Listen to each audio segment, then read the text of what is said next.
안녕하세요. 건강이 제 발견입니다. 영상이 유익하셨다면 구독 부탁드립니다. 최근 간편식과 다양한 가공식품이 대중화되어 많은 분들이 구매하고 있습니다. 하지만 이런 식품들을 꼼꼼히 살펴보지도 않은 채 구매해서 섭취해버리면 건강에 악영향을 끼칠 수도 있습니다. 오늘은 우리가 늘 먹고 있지만 건강을 해치는 식품에 대해 알아보겠습니다. 첫 번째는 모조치즈입니다. 치즈는 다양한 음식과 궁합을 이루며 다양하게 쓰이는데 아무 의심 없이 자연치즈라 생각하고 먹었던 치즈가 기름 덩어리라는 사실 알고 계셨나요? 우리는 일반적으로 치즈를 유지방으로 만드는 걸로 알고 있습니다. 하지만 자연치즈의 재료는 신선한 우유이지만 우유가 한 방울도 들어가지 않은 치즈도 있습니다. 바로 모조치즈입니다. 모조치즈는 레니카제인의 유지방 대신 파뮤를 넣고 유화제, 향료 등의 첨가물을 섞어서 만들었습니다. 모조치즈는 모양은 물론이고 맛과 향까지 자연치즈와 흡사한데요. 따뜻하게 조리할 경우 일반 치즈와 전혀 차이가 없고 다른 양념에 묻어서 구별하기도 어렵습니다. 해당 치즈의 성분 분석을 확인할 경우 식품 첨가물인 레니카제인과 파뮤 등이 적혀 있다면 모조치즈를 사용한 것이라고 보시면 됩니다. 가격이 훨씬 저렴하기 때문에 많은 업체에서 사용하고 있으며 100% 자연산 치즈로 음식점을 홍보했다가 실제로는 모조치즈를 사용하여 적발된 사례도 있습니다. 모조치즈는 화학물질에 민감하게 반응하기 때문에 설사를 유발할 수 있으며 식물성 지방이지만 포화지방 함량이 높습니다. 과다 섭취 시엔 고혈압, 고지혈증 같은 혈관계 질환을 유발할 수 있기 때문에 제품을 고르실 때 주의하셔야 합니다. 원재료표에 자연치즈 90% 이상을 확인하시고 구매하시면 됩니다. 두 번째는 흑설탕입니다. 혈당이 급격히 오르는 걸 막으려면 설탕이 많이 든 음식을 적게 먹어야 하고 설탕이 건강에 그다지 좋지 않다는 것은 많이 알고 있습니다. 그러나 설탕은 조리 시 꼭 빠질 수 없는 중요한 식재료이기에 그만큼 건강에 이로운 설탕을 잘 선택하셔야 합니다. 혹시 여러분들은 지금까지 흑설탕이 백설탕보다 건강에 덜 해롭다는 편견으로 구매하고 계시지는 않으셨나요? 둘은 가공 방법과 맛이 다를 뿐 몸에 미치는 영향은 비슷합니다. 오히려 흑설탕이 백설탕을 가열한 뒤 캐러멜과 당미를 첨가해 색을 입힌 제품이므로 오히려 더 해로울 수 있습니다. 특히 흑갈색 설탕은 비정제의 탈을 쓴 카짜 흑설탕인데 여기에 들어가 있는 카라멜 색소가 인슐린 저항을 일으키고 혈관 내벽에 염증을 만들어 심혈관 질환을 일으키며 심지어는 암을 유발할 수도 있습니다. 카라멜 색소는 가공식품에 가장 많이 사용되는 색소입니다.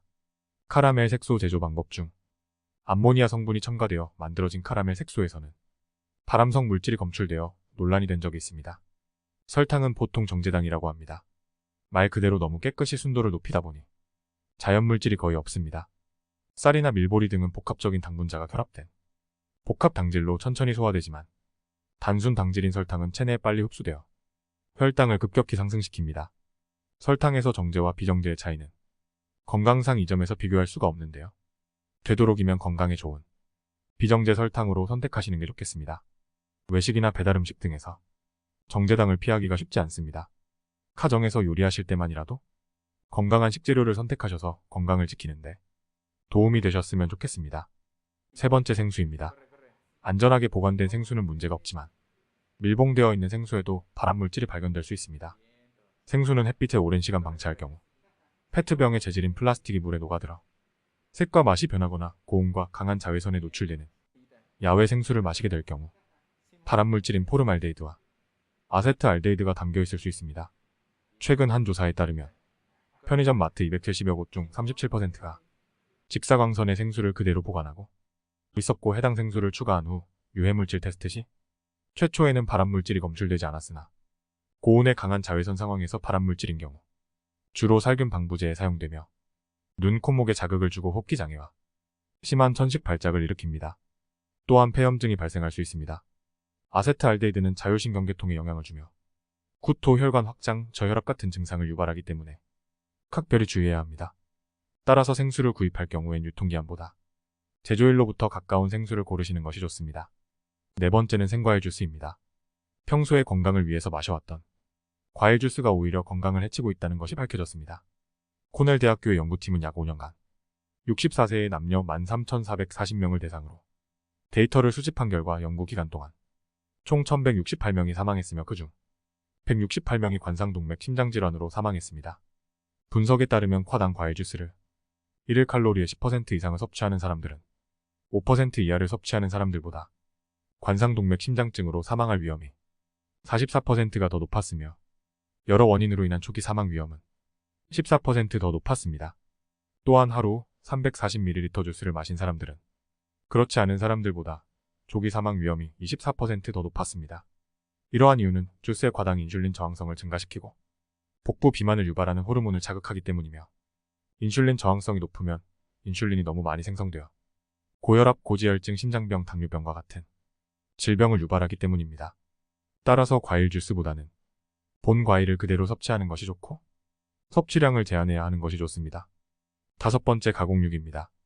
2015년 세계보건기구 WHO는 가공육을 담배 연기와 같은 일군 발암물질로 분류했습니다. 국제암연구소는 가공육의 섭취와 암 발생 연구 결과를 종합한 결과 가공육은 대장암 발병 위험을 악화시킬 수도 있다는 근거를 내세우며 1급 발암물질로 선정하였습니다.